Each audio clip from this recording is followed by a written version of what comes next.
The Supreme Court just stabbed the president in the back. Two of his own appointees joined the liberal wing of the court and killed his tariff agenda. Two people he put on that bench. Two people who owe their careers to Donald Trump. Gone. Just like that. And while that circus was playing out on Friday, Iran was quietly burying its nuclear tunnels under concrete and dirt, smiling at the negotiating table while preparing for war. They bombed those sites last June. The Iranians rebuilt them and covered the evidence. But here is what the legacy media will not tell you today. On the same Friday that the Supreme Court went rogue, a federal appeals court handed God a massive victory. The 10 Commandments are going back on the walls of Louisiana's public school classrooms. And the ACLU? Well, they're absolutely furious. 3 stories, 1 battlefield. This is O'Connor's Right Stand.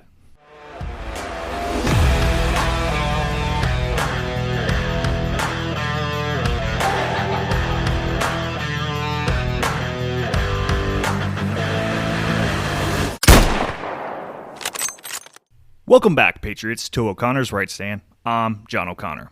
Now, if you've been with us before, you may be wondering, wasn't the show called O'Connor's Quick Strike? Well, it was. And the Quick Strike served its purpose. 3 fast stories, in and out, keep it moving. So, in order for more conformity, I've decided to bring that format to O'Connor's Right Stand. Dissolve the Quick Strike name. And don't worry, if you like the deep dives, I still will be doing them as special or bonus episodes. Also, we'll be testing out new segments, but enough about the changes. I'm just glad you are here.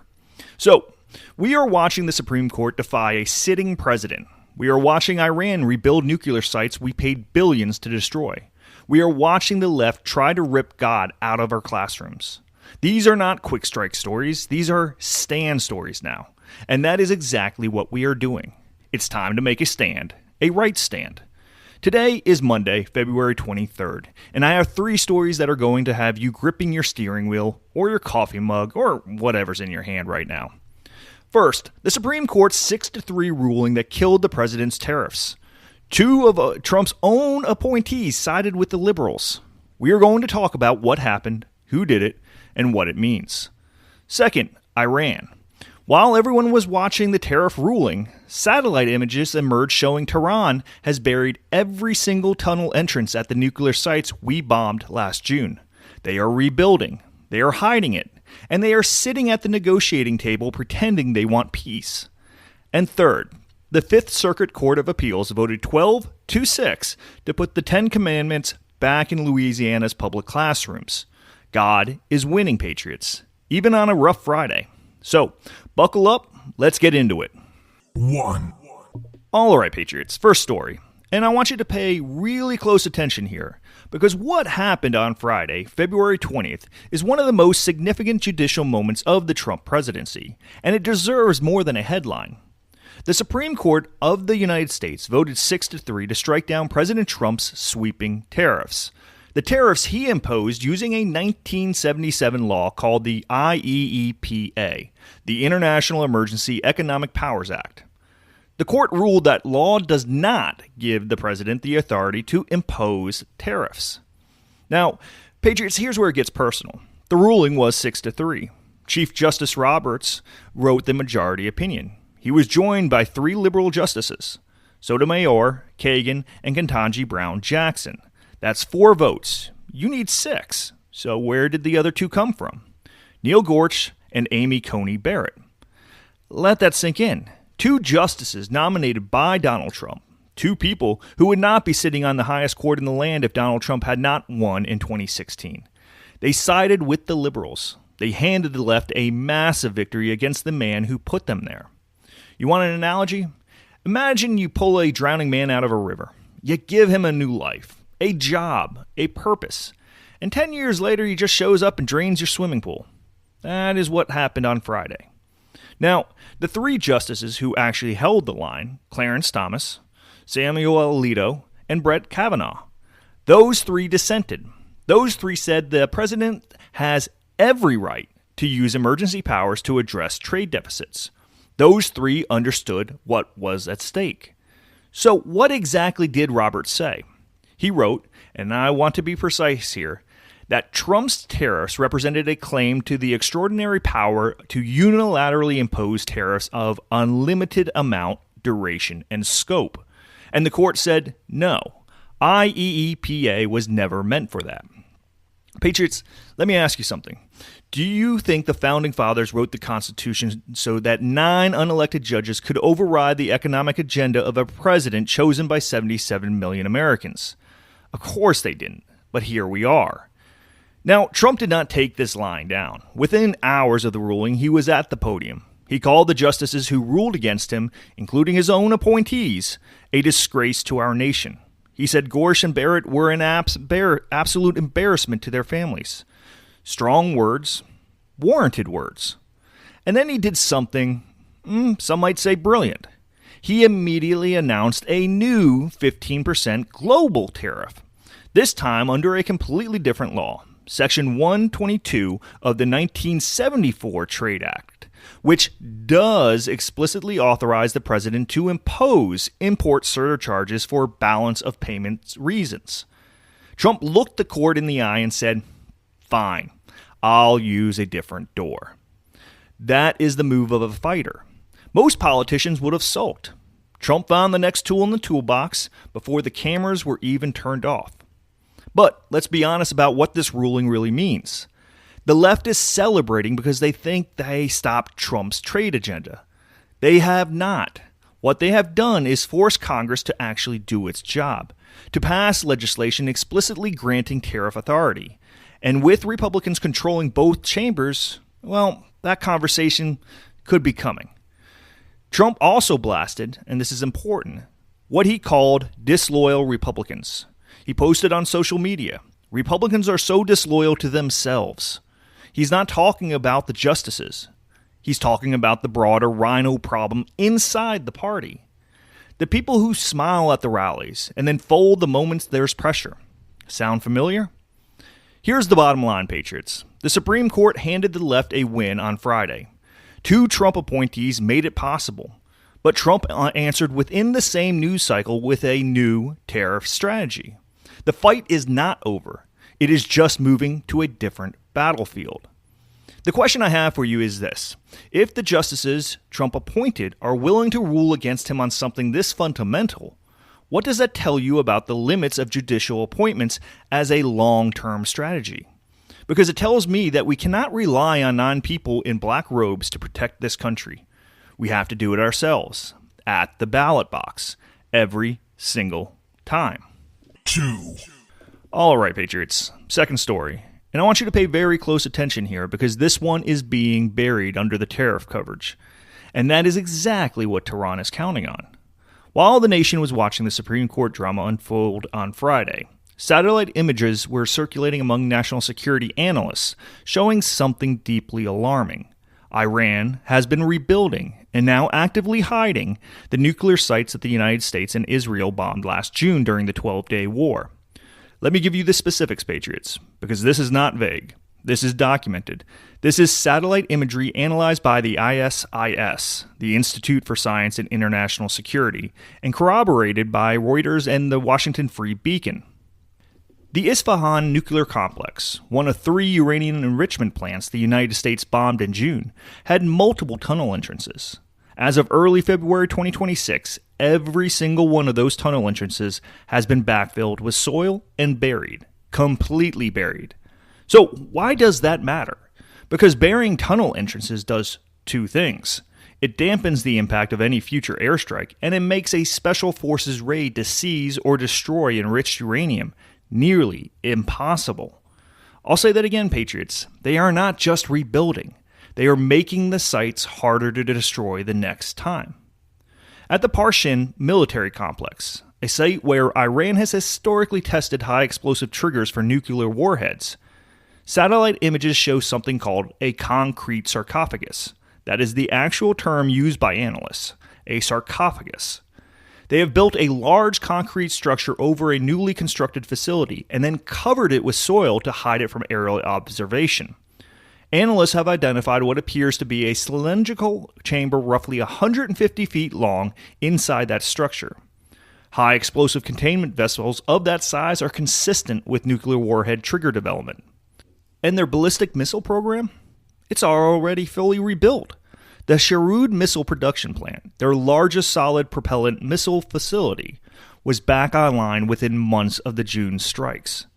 Intelligence analysts noticed roads being cleared of snow and then rooftops staying warm, signs of an active facility just weeks after the attacks. Now here's the part that should absolutely infuriate you. While all of this is happening, while Iran is burying tunnels, pouring concrete over weapons facilities, and rebuilding its missile arsenal, where are their diplomats? They are in Geneva, sitting across from American officials, talking about a deal. On Tuesday of last week, U.S. and Iranian representatives held talks in Geneva, and Iran claimed they had reached an understanding on guiding principles for a nuclear agreement. Vice President J.D. Vance responded carefully. He said, "Some progress has been made, but that President Trump has set red lines that the Iranians are not yet willing to acknowledge." Not yet willing to acknowledge. This is diplomatic language for they have no intention of actually stopping. Patriots, let me ask you a question. If you were genuinely trying to make a deal with someone, would you simultaneously be burying your evidence and fortifying your weapons facilities? Of course not. You only do that if you are buying time. And Iran has been buying time for 40 years. The White House has maintained, and I want to be fair here, that the June strikes significantly degraded Iran's nuclear program. And Defense Secretary Pete Hegseth said our bombs hit exactly the right spot at each target and worked perfectly.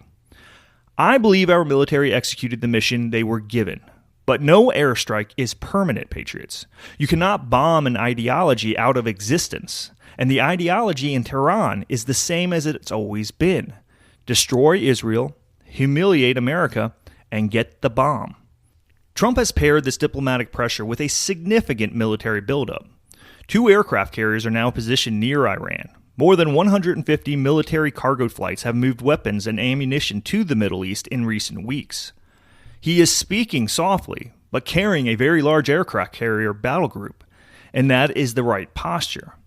But here's what concerns me, Patriots. This same week, we are watching Iran bury nuclear tunnels and rebuild missile plants. Their foreign minister sat on Face the Nation, told Margaret Brennan, with a straight face, that as a sovereign country they have every right to decide their own nuclear program.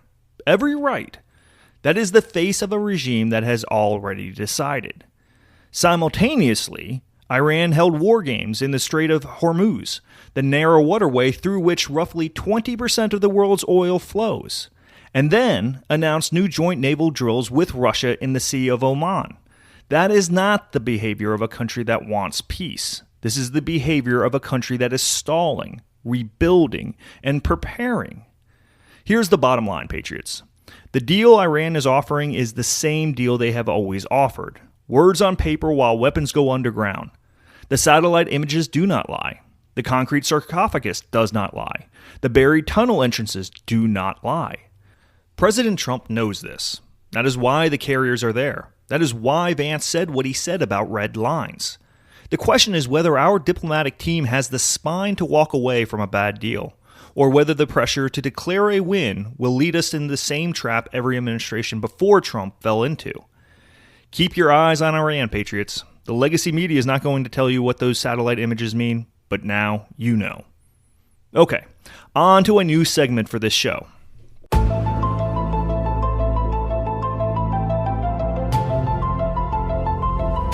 This is the Woke Files.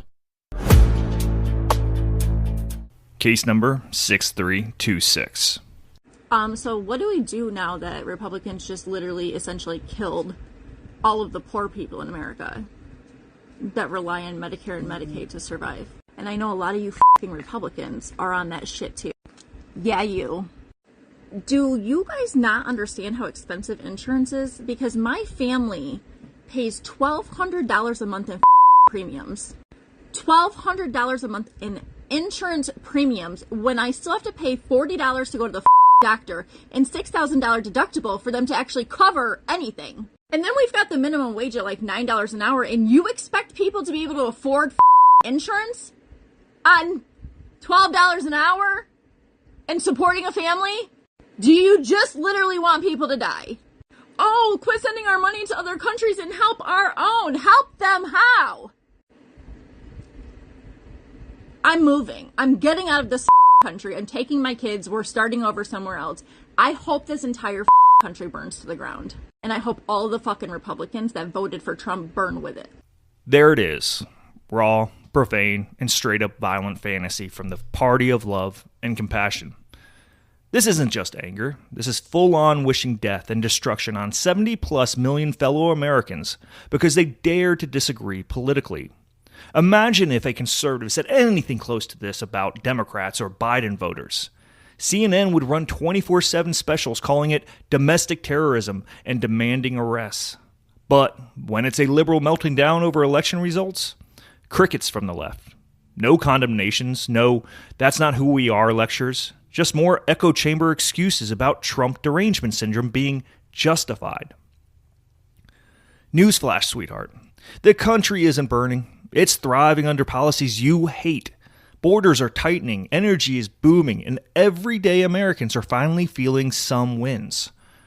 Your side lost because people rejected the chaos, the inflation, the open borders, and the damn endless virtue signaling. Wishing literal fire on your neighbors isn't activism. It's derangement. It's the kind of extremism that proves exactly why voters rejected your worldview. Keep screaming into the void. America's moving forward without you. The purpose of the Woke Files segment is straightforward: to shine a bright light on the sheer volume of these unhinged liberal meltdown videos flooding the internet every single day. Hundreds, if not more, popping up across X, TikTok, YouTube, and beyond. We are not even scraping the surfaces here. I deliberately picked a relatively tame one for today's clip to ease folks in. But make no mistake, this kind of raw, screaming rage is what millions of other liberals are consuming daily in their feeds. They are marinating in it, normalizing it, and convincing themselves that this hysterical behavior is perfectly reasonable and even virtuous. Screaming about the country burning, wishing death on neighbors over votes, or spiraling into profane tirades because reality didn't bend to their worldview. To them, that's just speaking truth to power or coping with fascism. We can't let that slide. As conservatives, as everyday Americans, we have a duty to collectively call this out for what it is. Downright crazy. It's not passion, it's derangement. It's not activism, it's emotional fragility weaponized into extremism. These aren't isolated incidents. They are a symptom of a broader cultural rot on the left, where disagreement equals existential threat, and tolerance only flows one way. By exposing clip after clip in this daily segment, we are doing our part to push back, documenting the madness so more people see it, question it, and reject it. If the left wants to keep feeding on this chaos, fine. But the rest of us aren't obligated to pretend it's normal. Let's keep the spotlight on, keep the truth rolling, and remind everyone, sanity still has a home in America. 3. Third story. And after the Supreme Court betrayal and the Iran deception, I wanted to give you something to celebrate. Because on the same Friday that felt like a gut punch, God showed up. The full Fifth Circuit Court of Appeals, all 18 judges, voted 12-6 to lift the block on Louisiana's law requiring the 10 Commandments to be displayed in every public classroom in the state. Every classroom. Poster-sized. On the wall. Governor Jeff Landry said it perfectly. He posted online. Common sense is making a comeback. And he's absolutely right. Now, let me give you some background here, because this story has been fought hard. In 2024, Louisiana passed House Bill 71. It required every public school classroom in the state to display the 10 Commandments. A group of parents immediately sued, claiming it violated the Establishment Clause of the First Amendment, the one that says Congress shall make no law respecting an establishment of religion. A district court agreed with the parents and blocked the law. A 3-judge panel of the Fifth Circuit also agreed and called it plainly unconstitutional. But then something happened. The full Fifth Circuit voted to rehear the case, with all 18 judges present.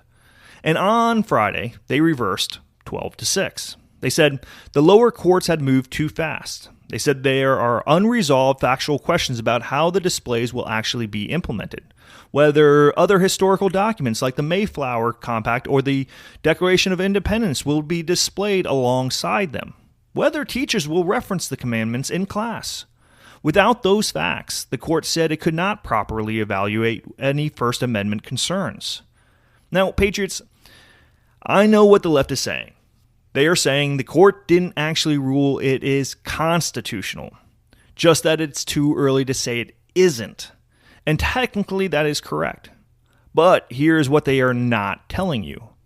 Judge James Ho, a Trump appointee, wrote a concurring opinion that went much further. He wrote, "In sum, the Louisiana Ten Commandments law is not just constitutional. It affirms our nation's highest and most noble traditions. He did not hedge. He did not hide behind procedural language. He said it plainly. The Ten Commandments belong in our school. Full stop." And Louisiana Attorney General Liz Muriel has already sent schools the correct examples of the required poster. The law is moving forward. Patriots, let me ask you something. Do you know what the Ten Commandments are? I mean, not religiously, historically. The Ten Commandments are one of the foundational legal documents of Western civilization. Thou shalt not murder, thou shalt not steal, thou shalt not bear false witness. These are not just religious edicts. They are the bedrock principles that inform the legal system of every free nation in the Western world, including ours. The left wants to strip them from classrooms because they have religious origin. But by that logic, we should also remove any reference to the Declaration of Independence, because it says all men are endowed by their Creator with certain unalienable rights. Should we rip that off the wall too? Well, of course not, and neither should we rip down the commandments. The ACLU of Louisiana is predictably furious. They called the ruling extremely disappointing and said families will be forced into a game of constitutional whack-a-mole as they challenge each school district's displays individually. So, let me translate that for you. They lost, they are regrouping, but they will be back. But here is what this ruling does beyond Louisiana. Arkansas has a similar law that has been challenged in federal court. Texas implemented its own Ten Commandments classroom requirement that is already up in classrooms across the state, though some districts face injunctions. This Fifth Circuit ruling now becomes the most powerful legal precedent in the country for those fights. The ACLU and the Freedom from Religion Foundation know that, which is why they are scared. Now, here is what I find most remarkable about this story, Patriots. Think about the timing. On the same Friday that two Trump-appointed Supreme Court justices sided with liberals to block his economic agenda, on that same Friday, a federal appeals court stacked with conservative judges stood firm for faith, for tradition, and for the right of a state to hang God's law on the walls of our schools. The courts are not monolithic. The fight is not lost, and God is not finished with America. To every parent in Louisiana, your kids are going to start every school day looking up at those words. Do not murder. Do not steal. Do not lie. Imagine if more of Washington had that reminder on their wall growing up. Maybe we would not be in the mess we are in. So, there you have it, Patriots. 3 stories. Story 1, the betrayal. The Supreme Court, with the help of 2 Trump appointees, struck down the president's tariff agenda. But Trump answered within hours with a new strategy and a new tool. The fight moves on. Story 2, the deception. Iran is burying its nuclear tunnels, pouring concrete over weapons facilities, and rebuilding its missile program, all while sitting at the negotiating table. The satellite images don't lie, and neither does history. Story 3, the victory. The Fifth Circuit voted 12-6 to put the Ten Commandments back on the walls of Louisiana's classrooms. Governor Landry said common sense is making a comeback, and he is right. The legacy media will not give you these stories put together. They want you focused on one outrage at a time, so you never see the full picture. But look at what is actually happening.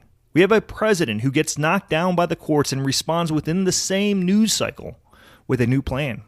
We have an administration that is watching Iran with its eyes wide open and carriers in the water. And we have judges somewhere in this country who still believe that God belongs in the lives of American children.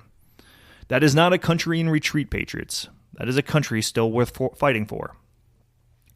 Well, thank you for joining this first Monday edition of O'Connor's Right Stand. If you want the truth, you have to support the channels that bring it to you. Hit that subscribe button right now. Share this with one person today who needs to hear what the legacy media is hiding. I'm John O'Connor. I will see you tomorrow with 3 more stories the legacy media won't touch. Until then, keep holding the line unapologetically.